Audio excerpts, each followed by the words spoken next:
first pitch, pounded off the plate, third base side of home, picked up by McIntosh, throw is low and offline to first, and it's down the right field line into the bullpen. Rounding third, coming home is Moritz, he'll score.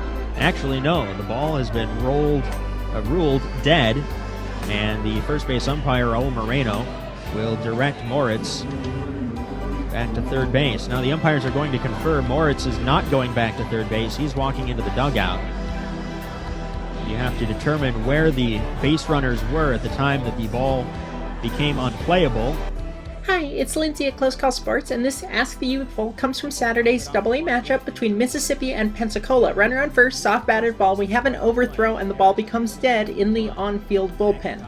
If you're like me, you immediately thought, dead ball, 2 bases from time of pitch for the thrown ball, first play by an infielder. For the sake of discussion, assume the batter was in the runner's lane. RLI is completely irrelevant because it didn't happen. So I see where the crew got together here after the play, and I'm wondering, what are you even talking about? Why would you get together? This is a pretty basic rule for any umpire. 2 bases, time of pitch. Not all runners made it to the next base by the time of throw, so it's time of pitch. There's no discretion to apply. Call it and move on. Then I saw the replay. It is the completion of the base plus one more.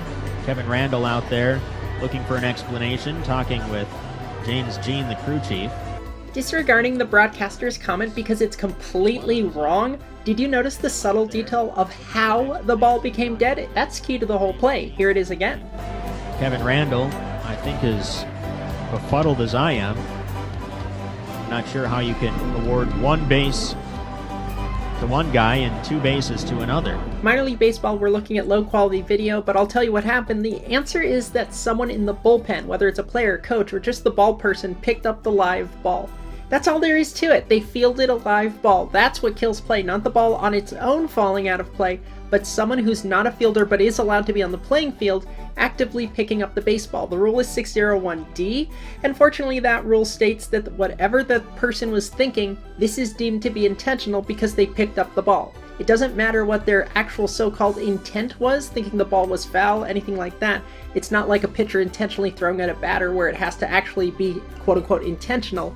The act of picking up the ball voluntarily is what makes it intentional. If the ball just caromed off them and then they ran away or something, it would be unintentional, but actively gloving the ball makes it an intentional act.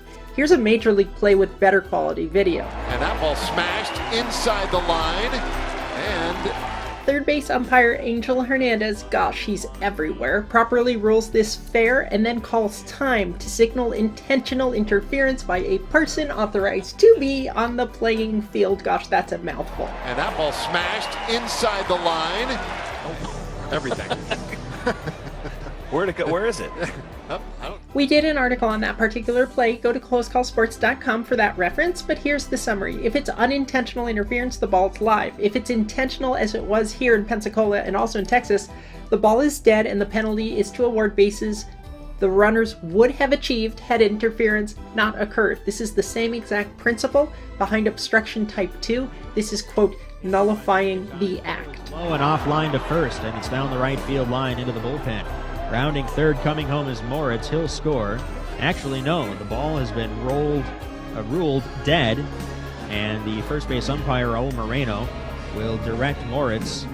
The crew nullifies the act of interference by awarding the batter runner second base. Base runner R1 gets home plate, and so that's how you have 2 bases for the batter and 3 for the lead runner.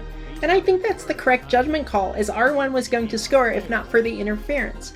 Well done by this AA crew of Hammond, Moreno, and Jean on a play that looked deceptive at first glance. Visit us online at closecallsports.com, Twitter and Facebook at closecallsports, and we'll see you on the site. Moritz back to third.